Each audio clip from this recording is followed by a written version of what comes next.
Well, without further ado, I want to introduce my friend Nick Phillips. Nick is a VP of A&R at Concord Records, which in the last few years has become one of the largest, if not the largest, independent record company in the country. They recently bought Fantasy Records, which was the largest independent company up to a point. And they did the Ray Charles record a couple years ago that won all the Grammys. And Nick's been working for them for quite a while. He started out with them right out of college in the late 1980s. But he'll tell you more about that. Please welcome Nick Phillips. Nick. Thanks for coming, brother. So Nick and I have been in the jazz world together for a long time and served on some committees here and there. So, and I think, didn't you win a Grammy this past year? I produced a record that was nominated. There you go. It was nominated. But it didn't win. But you do that every year, though, don't you? Produce a record that's nominated? Well, 2 years in a row. This last 2 years, I've been fortunate enough to have that happen. Not every year, but... How many Grammy nominations altogether have you got? Gosh. If you count early assistant producer credits as well, somewhere in the neighborhood of 8 or 9. That's pretty good. So, well, let's talk about what you do for Concord. How do you get the job of being an A&R guy? Well, it didn't happen overnight. When I was hired by Concord back in 1987, right out of college, there was no position. I was just happy to accept a titleless gopher job and started out by doing things like organizing the publicist's photo library, peeling stickers off of returned CDs so that our warehouse could sell them again. But all of those, even those kinds of mundane tasks, I felt were good learning opportunities because I quickly learned the artists in the catalog and the artists that were signed to the label. About a year into working for the company, Carl Jefferson, the owner and founder of the company, invited me to join him for a Carmen McRae recording he was producing. It was a live recording at a now defunct club called Birdland West. So that was my first opportunity to work in a producing capacity. I was assistant producer on that recording. And shortly thereafter, we had started a solo piano series called Live at Maybach Recital Hall. Oh, yeah. And he had turned me loose on the first of those recordings, which was a Joanne Brackeen recording, and I produced several of those, acting as either producer or, if he was present, associate producer on the recordings in that series.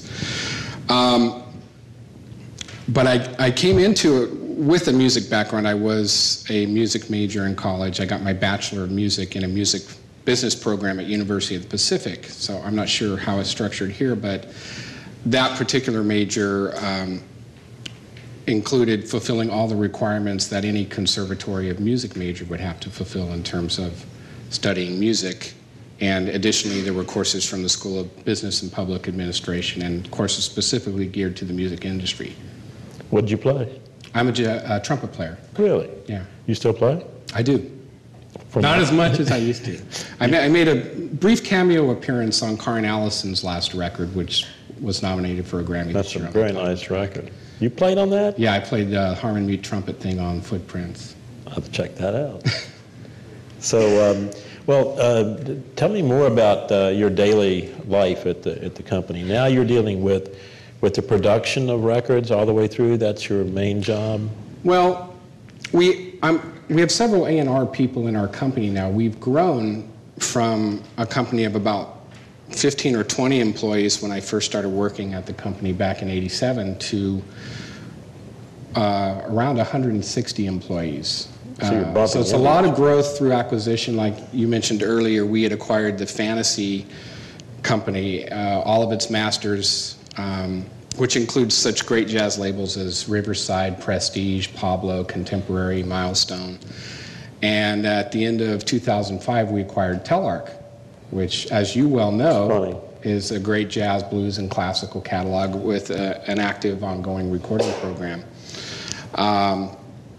So my current role, my title is Vice President of Jazz and Catalog A&R, so I'm very specifically focused on jazz. That does include producing some of the new recording projects, or otherwise supervising them. There are some projects that I may act as more of an executive producer role, that the artist will produce themselves or work with another producer. And on the catalog side, which is where I these days spend most of my time, is working with what is now a very large jazz catalog on reissue programs. What is your mandate for that? Put out as many as you can, as fast as you can? Not exactly, although it seems like that, because last year I produced or otherwise supervised more than 50 projects that were released, and this year it's probably going to be about the same number. But that isn't the directive now. As we've grown into a larger company, we also have investment partners, so we have to deal with the issues that any corporation has to deal with in terms of showing a profit and doing a profit and loss analysis before you start a project, before you start incurring costs. So it's as many as we can that will be profitable in the first year, and that's the benchmark, is we're looking at a 1-year window. Well, how do you balance out the retail distribution world with the online world? What percentage, what's the relationship of those two? They both figure in your computations, right? They do figure into the computations. Still, the online world is only about 10% of what we sell, if even that. So still a good 85% is CDs, and another 5% or so with other means of income like licensing and that kind of stuff. So it's definitely a challenging environment right now, because although you read the news about digital download business increasing, you say 50% over last year at this time, or some number like that, the fact is it hasn't increased enough to offset the business we're losing in CD sales with major stores, major chains like Tower closing. So CD sales are down overall about 20%. Compared to where they were last year. 20% in 1 year? I thought it was like 20%. It was about 20% the first three months of the year compared to the first 3 months of last year. Really? It was down about 20%. Well, that's a big hit. I thought it was stretched over 5 years, but you say it's in 1 year that's fell that much. Wow. But do you sell directly to accounts? Does Concord sell directly to Barnes & Noble? No, we're distributed, now we're distributed worldwide by Universal Music Distribution, which is one of the major distribution companies. Yeah. And Telarc is distributed through Fontana, which is kind of the independent arm of Universal Distribution. Do you have any relationship to the distribution arm to what Universal is doing? Or is that they just supply the records to the stores, they just ship them? To what Universal, the distribution company is doing in terms of what? Well, like you get involved in the co-op advertising, you get involved. Our company does, I don't personally. Yeah. My function is an A&R function, although I do get involved in sales and marketing to the extent that projects that I produce I have a vested interest in, and I want to make sure that they're doing everything I think they can and should be doing to. So when you have a project within the budget. Well, if you have a product that's about finished, is that when you try to get the marketing people involved, or does it have to be finished before they develop the plan? When do they come into the picture? They usually come into the picture. They come into the picture even before a project is recorded, because the first part of it is doing the P&L process. And in order to do that, which is now an essential part of the process of a recording project, because if it doesn't pass the P&L process, you either don't get it green-lighted, or you have to convince the powers that be that there's a compelling reason to do this project, even though you're showing you're not going to make any money on it in the first year. So in that regard, sales and marketing is involved even before the project is recorded. It would be a situation like I'll be working on developing the concept of a project, and then I'll kind of pitch it to sales and marketing, say this is what we're planning on doing, this is how the artist's last project did, this is what's going on in terms of touring and other things, and they get back to me with what they think they can ship and sell in a 1-year period, how much they need to do that in terms of co-op dollars, how much our marketing department needs in terms of advertising, radio promotion, and all those other things. Who's the guy that gives the green light? Is that Well, Glenn? it's a process. It's actually, we have weekly P&L meetings, and we all sit down in a room, including the head of finance and the president of the company, Glenn Barrows, and we go through these projects, whatever project is on the agenda for that week. And if in going through that process it looks good, you get a green light and you move forward. I always solicit information in advance of going into that meeting, so I have a good idea of whether it's looking like it's going to be a viable project. How many new records a year does Concord release? Somewhere in the neighborhood of 80. Whoa. Yeah. 80 new records? No, well, new including catalog releases. Okay. I mean, new releases. So New releases. we probably do 50 or probably a good 60 reissue compilation kinds of projects. And then another 20 or so. new recordings. Yeah. Do you do most of those? No. Who does them? John? John is John Burke is our head of A&R. So he's the head of the department. Right.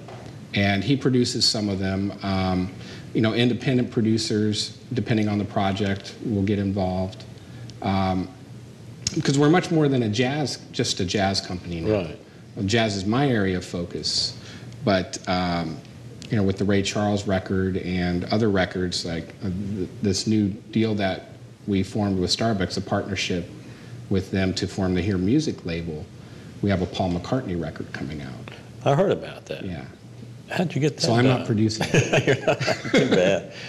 That's a pretty amazing proposition, though. Paul McCartney's going to make a record for Starbucks. Right. That's It cool. is. Wow, different world. So tell me when you're considering signing a new artist, tell me about the process. What do you look for? Do you want somebody that's already got a fan base? Somebody that's already got a tour set up? Somebody's already got a manager? Or how does it work? What's your criteria? Yes. All those things? I look at it as the record company just being one leg of a stool. You also need strong artist management. You need a strong booking agent. You need to have those other things in place. That's not to say that we haven't in the past signed artists that we really felt were special and believed in, and then worked to get those other pieces in place. But especially these days, where it's so difficult to have your recording projects make sense financially given the current climate of the market, it's really important that an artist have an established fan base, that they have a touring schedule, that they have solid and competent management. Because there's enough for us to do as a record company without having to deal with those other things not being in place. Who have you signed recently that has those things in place in the last 6 months? I mean, can you name an artist? 6 months? Well, Angie Stone on the Stax label. This is us as a company. I'm not talking about me personally. So they've resuscitated Stax as a viable trade. Stax is one of the labels that Fantasy owned. Fantasy had acquired some years prior to our acquiring Fantasy. And this year is the 50th anniversary of Stax, so must be some celebrations going on. There's a lot going on. Yeah. So you're going to release a lot of the old Stax catalog? Yes. Like what? Otis? A lot of best ofs. Otis Redding, Johnny Taylor, Carla Thomas, Rufus Thomas. You name it. There's something going on with those artists. Isaac Hayes, Booker T and the MGs. Yeah. They had everybody, didn't they? They sure did. Yeah. Well, so are you actually going through the vaults, all those old vaults of Fantasy, and looking through all the tapes and the files? I mean, you must have a room. Is it all computerized now? It is computerized, but that needs improvement. It's an old database. Right. And because we've also got the Concord labels and now the Telarc labels, we're looking to get all of those masters in a database that we can easily use. But yeah, whenever, take for example the Rudy Van Gelder remaster series that we're doing. We're releasing 15 of those this year. And the concept is Rudy Van Gelder, the original recording engineer, remasters them. I hire someone to write new liner notes, and we reissue them. Blue Note did that. Blue Note did that first, yeah. So we're doing that now too. Did that work? Is that a good marketing device? People Yeah. care? People do care, actually. It's you know, the idea of putting old wine into a new bottle, it does work. You do sell significantly more of a new reissue that you put out there again and you make a splash with than if you just leave it sitting in the catalog. What's a good number for a reissue? 10,000 units? 10's great. 10's good, yeah. You know, some of these jazz, if you can get 5,000 units out there in the U.S., you're doing fine. So it's worthwhile to do it at 5,000? Yes, but you got to control the costs in other areas. Yeah. It's in that way, it's easier to make a reissue work in terms of getting the green light, because you can show a profit in the first year if you keep your other costs down. Whereas a new recording, you have all these recording expenses that you have to contemplate and deal with. Whereas when you're dealing with a reissue, those have long since been written off. What percentage of your business is outside of the U.S.? Half? No, it's not quite half. It's maybe 35%. Including Japan and Europe, it's such a big both jazz markets, but they can't add up to the U.S. No, they don't. Interesting. We're hoping and planning for that to be better with the switch to universal distribution worldwide, but it's still less than the U.S. The U.S. is still that outsells the rest of the world, even with all the problems we're having. Right. So, what is your expectations? I mean, the company must be having some strategic conversations about the future. What does it look like for you guys? I mean, is the future in cell tones or ringtones, or is the future making music? Well, I wouldn't say for a company like us the future is ringtones. It's a little piece of it, but we're really an adult music-oriented company. That's what our catalog represents for the most part, and that's how we go about recording and releasing and marketing new artists.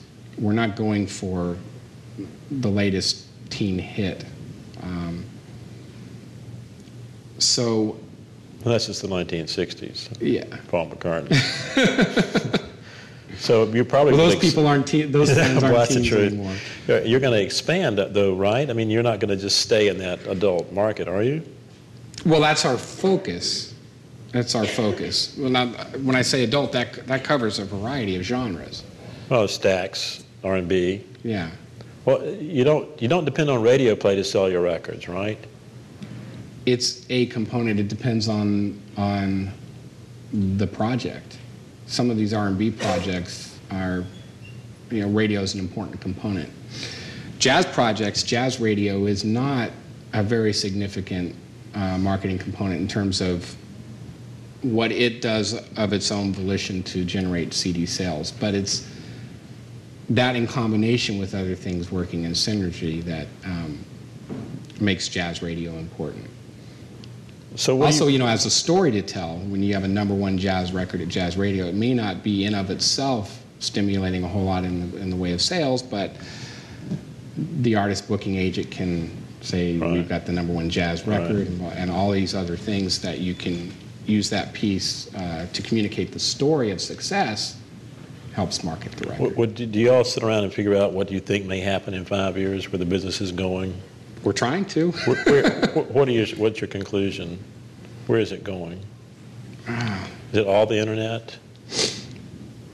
Well, I don't think it's ever going to be all the internet. I think maybe 10 years from now it'll be predominantly internet, and CDs will still be a niche in the same way that, or maybe not in the same way, but there's still a niche LP market. But currently, it has that business hasn't increased fast enough to offset what we're losing in CDs. I think that's ultimately where it may be going. That seems to be the writing on the wall, but it's not there yet. So that's the challenge we face right now. Is we can see what the future might look like, but it's not here yet. Right. What about value added to your CD? Do you add video, or do you add what do you think in terms of value added for the product?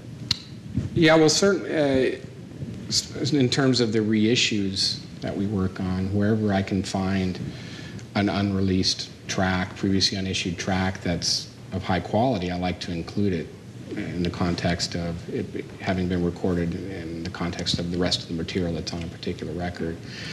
In terms of video, that can be a nice value added. The problem is the costs associated with video often make it cost prohibitive. So it really it comes down to what the project is, what we think this other component will actually generate in terms of additional sales, and is it really worth doing? Does it make sense to do that?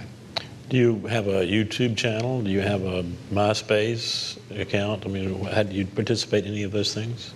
Yeah, in fact, we have a guy who just focuses on what we call new media, all the new media stuff, maintaining our MySpace page, getting online editorial at the various digital download sites for our releases, that kind of stuff. So we're definitely doing everything we can to maximize the opportunities in the digital world. It's not like that's something that we're ignoring. Right. So we recognize the value in that. Who takes care of the Starbucks account? Are you supplying them with a steady stream of product? Or do you meet with those people and determine ideas of things that you want to do, or how does it work? Well, in terms of going forward with the Hear Music label, which that label is formed in partnership with Concord and Starbucks. So you own part of it? Yes.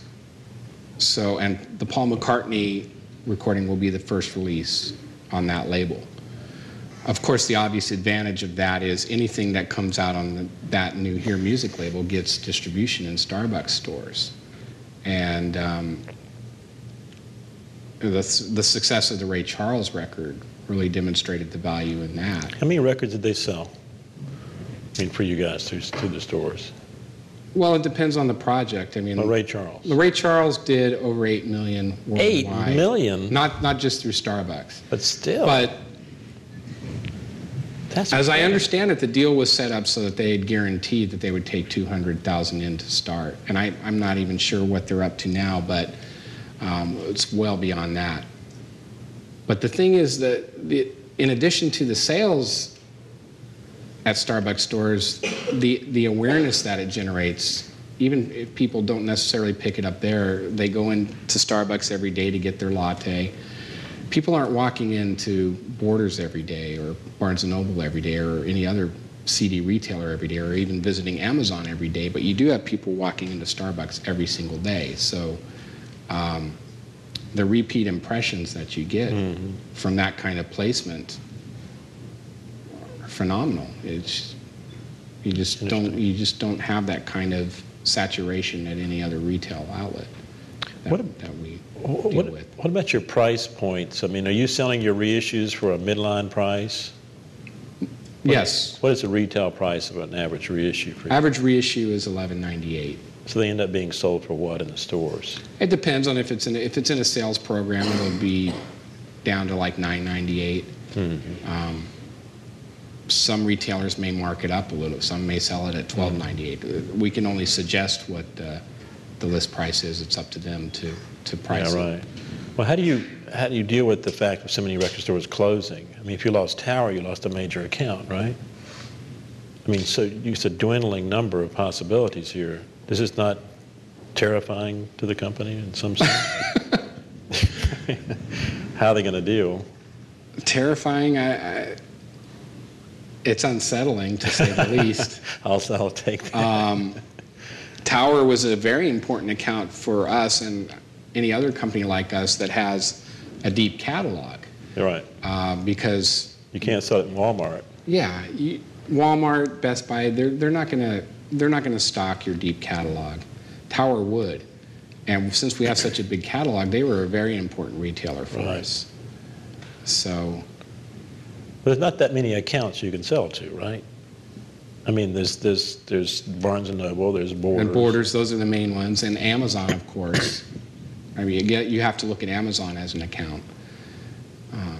Because more and more people are acquiring their music that way, just going online and buying the CD, if not downloading it. So they buy it for the same price a record store would buy it, or a distributor would buy it? They get it from our distributor just like any store. Oh, really? So they're considered a retail account just like Borders is, just like Barnes & Noble is. So they acquire our product through universal distribution. So not all of your records are going to go into Borders. So Ray Charles went in there, right? Mm-hmm. So what kind of, you pay for the listening stations, you pay for the end caps? I mean, it costs money to put these records in the stores, or they just want them because they know they're going to sell it? Yes. It's not your department? No, well, we do. Borders is an important account for us. And they do typically stock our new releases across the board, but to get any significant quantities in there, you do need to participate in retail co-op programs such as listening stations, end cap placement, and all of that stuff, like you said, costs money. They don't typically do that for free. No. What about the radio? Do you have your own in-house promotion people, or do you hire that out? Hire people to do It's both. We have an in-house staff, and they quarterback and oversee independents that we hire. What's the gross of Concord at this stage of the game? How much money do they make? Is that a secret? Yeah. We're not a public company. So that's right. Why don't you tell the ladies and gentlemen who is the primary? Some of them may know this name. Our majority shareholder is a company called Act 3 Communications, and that's Hal Gaba and Norman Lear's company. Y'all know Norman Lear? Norman Lear, the television producer. He made his kind of fortune, I guess, in the 70s, right? Right. All in the Family, and all those shows that spun off from that. The Jeffersons, he all had the Jeffersons, kinds of different shows. So is he still active in the TV world? Didn't he just do the movie, what was the Happy Feet movie? Wasn't that his movie? He was involved with that. That was Village Roadshow, right? Yeah. Yeah. So the man that owned your company, that owned Fantasy, was Saul Zaentz, and he did movie production. He did One Flew Over the Cuckoo's Nest. Right, and Amadeus. Yeah. Number of big hits. Chariots of Fire or something? There was some other big movie that they were working on.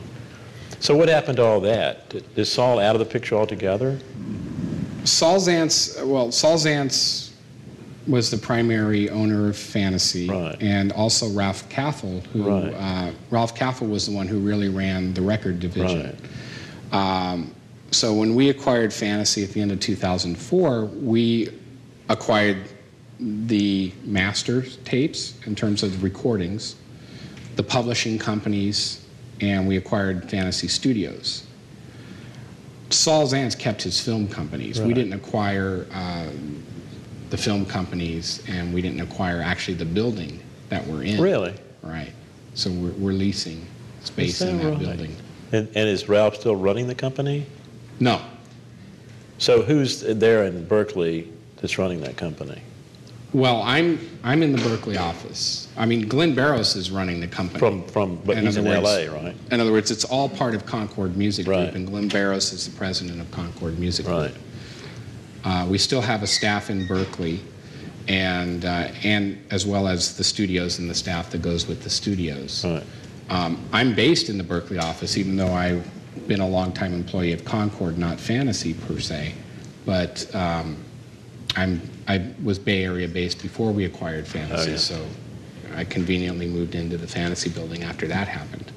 So, let's go back to your area of focus. You're probably in the process of signing some artists, right? Do these people come to you, or you find them, or is it managers or lawyers? I mean, how does it usually work, or is there a typical way? Well, in the past, we were a little more passive about it. We would typically wait for the artists to come to us. Really? But over the course of about the last year, we've been more proactive in terms of reaching out to artists and managers that we're interested in, regardless of whether they may be signed to a company currently or not, but just letting them know, hey, we're interested in you. We love what you do, and if you're ever free and looking for another place to call home, give us some consideration. And we get, of course, like any record company, we get a lot of material sent to us unsolicited. Do you listen to it? When I can. I do listen to everything, but not quickly usually, because I have too many real priorities and things I have to get done as part of my job. So because that's not typically the way we even sign an artist. When's the last time you got a record through the mail that you signed? I can't even remember the last time. Doesn't usually happen, does it?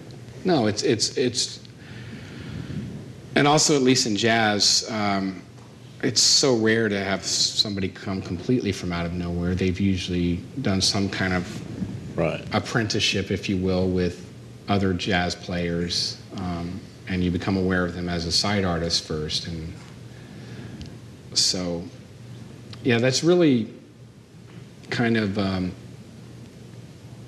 antiquated way of finding talent. It really is not the way it's done anymore. Well, yet we still get lots and lots of demo tapes. People are not going to give up on demo that. CDs now. Are you? Jazz is considered an art form. Do you feel like an obligation to that art form in your work, that you're trying to look for how to advance the art form? Do you think this way? I do, yeah. I personally do, because that is my area of passion. That's really why I got into the business. I feel fortunate that I've been able to get to a point in my career where that is my primary focus in terms of my day-to-day dealings. And I think it's vitally important. Mm-hmm. Well, if you don't do it, I don't know who's going to do it, because there's only like 3 or 4 of you guys, right? So let's go back to your initial entry into the music business. Talk about what it is to be on that level, because you didn't come in with some vice president of marketing or something. You came in on the lowest level, right? Right. How did that work, and how long did it take you to get to a point of responsibility, where you had day-to-day responsibility? And how did you convince your bosses that they should stick with you? Well, my career has been one of zigzagging my way up, really. I've been with Concord for my whole career. Like I said, I landed the job at Concord right out of college, and I've been with the company ever since. So I'm in my 20th year now. That's incredible. Fortunately, along the way, Carl Jefferson, the original owner and founder of the company, gave me opportunities to get my feet wet in terms of A&R and producing, even though that wasn't a part of my primary responsibility. So I started as a gopher. I was promoted to inventory and purchasing manager. Now, that may not seem like a glamorous job, and it certainly wasn't, but the great thing about that was I really learned our catalog and our artists by doing that. And at the same time, I would always make a point every day to listen to something new in our catalog that I hadn't heard. So one of the great things about working at a record company is you can listen to music while you work. And so I felt it was important to take advantage of that. I was then promoted to director of publicity. And really? Mm-hmm, and this was back at a time when we were almost exclusively a jazz record company. Right. A few things in classical. So, and then we were acquired by a company called Alliance Entertainment Corporation, and that's where Glenn Barrows came on into the picture, because he was working for Alliance in terms of acquiring content. In other words, companies and record companies that they could distribute through their distribution pipeline. And so when Glenn came on board, Carl Jefferson sold the company. Glenn was the guy that brokered the deal between Concord and Alliance, and only a couple months after selling the company, Carl Jefferson died of liver cancer. So Glenn Barrows came on board as president of Concord at that time. And then shortly thereafter, he promoted me to director of marketing, which was overseeing all the marketing areas: publicity, radio, advertising. That's the key spot there, bud. Right. And at that time, that was the senior marketing position because we were a smaller company. There was only one vice president at the company at that time. That was John Burke. But still, again, although it wasn't a part of my title and my primary responsibilities, I was also producing records. Like I mentioned, the Maybach series, different other opportunities to produce new artists' recordings. But where did you learn about marketing? I mean, how did you know about marketing? Just reading about it? Just picking it up through osmosis? I mean, did you have it in college? I learned by doing. I just really learned by doing, yeah, and reading. But as director of marketing, I was responsible for developing and implementing marketing plans for all of our releases. That's a big deal. It's no small job. Yeah. Yeah, so... who's got the job now? Well, now we have a much larger marketing department, and we have a senior VP of marketing named Margie Chesky. We have a VP of radio promotion named... So it's Glenn Barris is at the top, and then he has these managers underneath him. Like there's somebody at A&R, marketing, promotion. Glenn... Well, there's even a guy above Glenn. I mean, Hal Gabe is the chairman of the board, but Glenn is the president of the company. And reporting to Glenn are Gene Rumsey, who's our general manager. Right. John Burke, who is the executive VP and chief creative officer. So John Burke is the head of the A&R department. Right. And then you have all the department heads underneath those guys. Right. And then they have their staff. Right. That's where you get the 160 people. Well, and you also get that because we have Telarc and Fanis. We have the employees from those companies. And there have been various degrees of consolidating positions, but for the most part, Telarc functions as its own independent A&R and production center. And I say independent, I mean there's definitely communication, but it's its own standing A&R and production center as well. So they're given a budget, probably at the beginning of the year or at some point, and that's what they have to spend on A&R for that year. And then they consult with you or somebody at the company, probably Glenn, about what they're going to do with that money. Something like that. I mean, there is a budgeting and planning process that happens for every year, and you project what you expect your division to be able to do.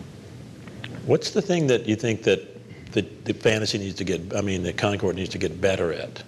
What's the thing that, everybody's saying we got to do better at that? Is there one thing that you're just trying to focus on and make it work better? Well, I would say internally it's communication, because we've grown so quickly over the last couple of years in terms of growth by acquisition.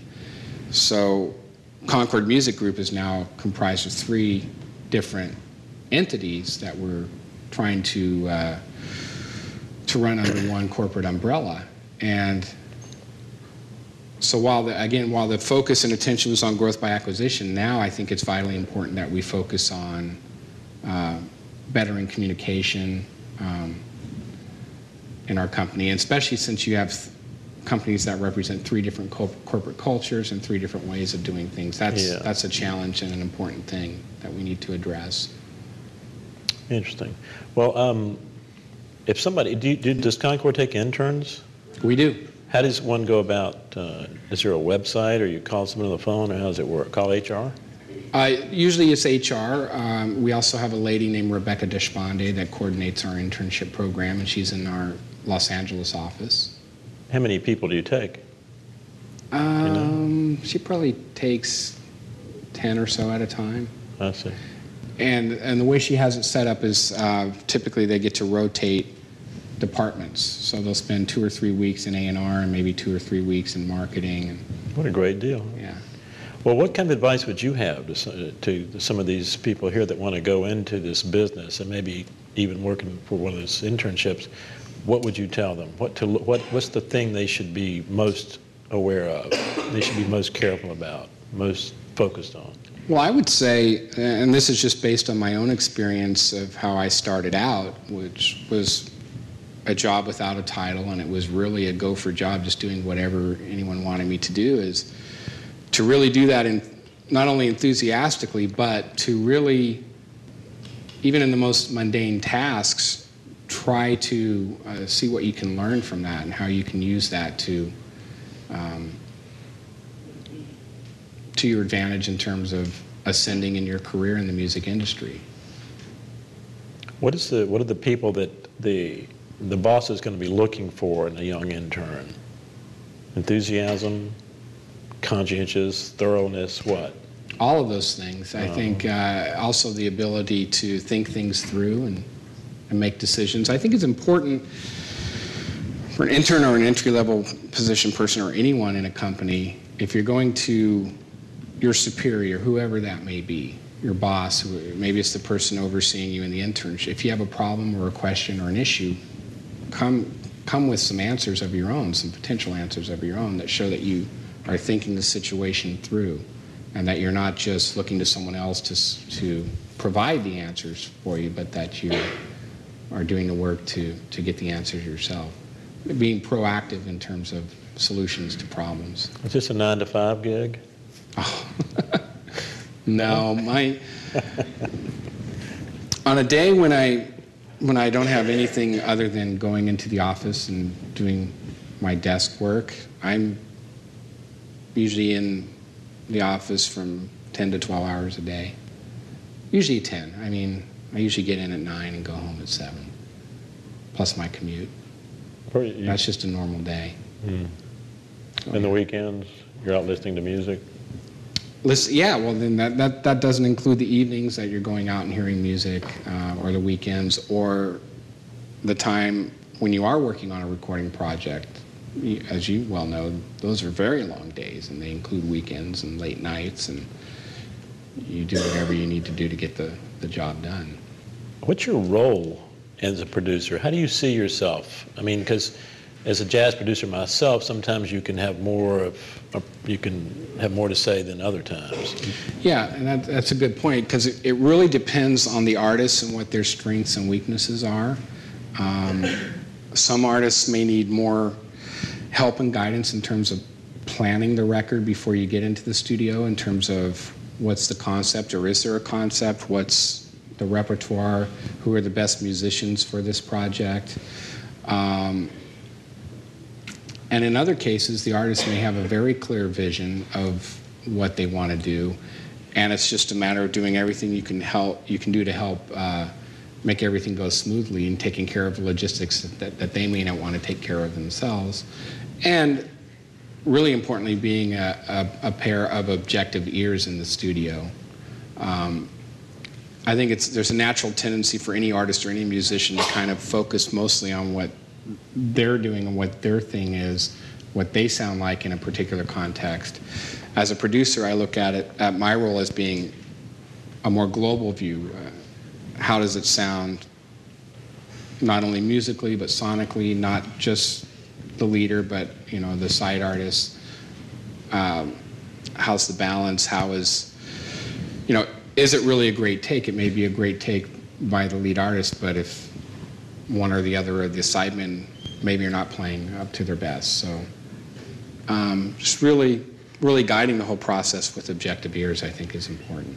Do you do all your recording at Fantasy Studios? Not all of it, but some of it. The Nina Freelon project I did a couple years ago, we did the whole thing at Fantasy, recorded, mixed, and mastered.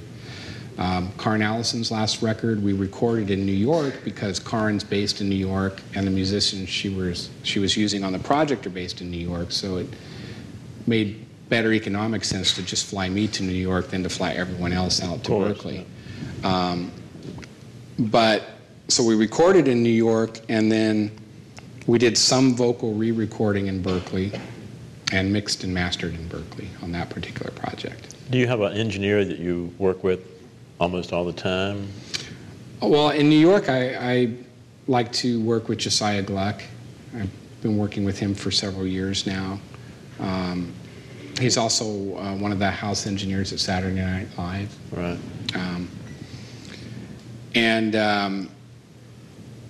He was speaking of Karin Allison, her breakout album, Ballads Remembering John Coltrane, from 2001, got 2 Grammy nominations, one for Best Jazz Vocal Album and one for Best Engineered Recording Non-Classical, which is a category that encompasses all genres outside of classical, and Josiah engineered that one. So Really?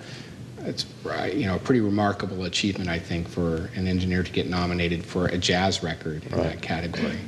So he's a terrific engineer, and I like to work with him whenever I can. I mean, I have my favorite engineer too, but what is that relationship? I mean, that's a very key relationship, right? Where you can work with somebody and they can almost read your mind. Do you have that with him? Yeah, in some respects. I mean, a lot of times we'll be working on a mix or whatever, and he'll do something, and I'll acknowledge it, because we're thinking exactly the same thing at a certain time. I think it's also important to work with somebody that you mesh with personally, because this stuff should be fun too. It shouldn't be work. It should be fun. This should be the stuff that really is the soul enriching stuff, and the stuff that makes putting up with everything else worthwhile, because you get to do this. So for me, it's not just the talent of the person, but it's also who they are as a human being, I think, is important when you're working, spending so many hours together in a studio. Mm-hmm. That's not to say that there aren't times when you have to work with difficult people, and that's, I think, also part of being a good producer, is having the people skills to deal with difficult situations and to diffuse difficult situations, to diffuse problems rather than exacerbate them. Yeah. Tim? On that subject, how do you go about diffusing a problem when you're in the studio, trying to get the best performance you can out of the artist? Like, do you have a specific method? Do you like to be in the live room with them or in the control room? Like, how do you go about fixing a problem when an artist they just can't seem to get it? How do you go about something? Yeah, it depends on what the problem is. Sometimes it's just a matter of recognizing that the artist is tired, and maybe you need a 15, 20-minute break, and suggest the artist go outside and take a walk and clear their head. I think also, wherever possible, and invariably when you're at all the planning in the world, there are going to be things that come up in a recording session that you don't expect or you don't plan for. Little technical problems that can happen in even the best studios that may cause a delay in the flow of recording. Did you ever fire a musician? I've never fired a musician at the session, no. Have you? You get it right the first time? Have you? A couple of times. That's, if you don't get it right when going into it, you got to get it right while you're there. I mean, there's no reason to wait. But yeah, it happens sometimes. But. Well, one instance, I was working on this, producing a recording for Jazz Times Magazine's 30th anniversary. It's called the Jazz Times Super Band, and it featured Bob Berg and Randy Brecker, Joey DeFrancesco, and Dennis Chambers. And they were doing Freedom Jazz Dance. And they were playing just an amazing take, and we were recording analog, and the 24-track analog machine just went out. It just died on us in the middle of the take. Mm. So I didn't want to stop them while they were, because we were, but I let them finish, and they walk in their room, and let's hear that back. And I had to break the news to them. And again, in a situation like that, I think it's important to be calm, be positive. So what else can you do? You just try to encourage a positive environment, and while the engineers are working on fixing the problem. But fortunately, they came back and did another take that was even better. So. Well, that helps. So do you record analog even today? Not very often. We mostly record digital, Pro Tools HD a lot of times. Right. It's just so much more convenient. The costs are lower. It's much easier to work with in terms of editing and mixing. Sometimes we would have done this in a few years, but record on Pro Tools, then mix to a half-inch tape. Do you do that? I've heard of some engineers like, I don't do that myself as a producer. It's not like something I would insist on doing. Mm-hmm. But do you have anything? Do you help pick out the mics? Do you? How far in depth do you go with it? I let the engineer do that, and the only time I jump in is if it's not sounding right to me. I'm not going to say, "Hey, use this mic on this this person." If you hire a good engineer, you expect that they're going to do their job. Right. And there have been some instances where I said, "That may be a great mic, but it's not the right mic for this vocalist. This is not how her voice should sound." Mm-hmm. And you try some other things till you get there.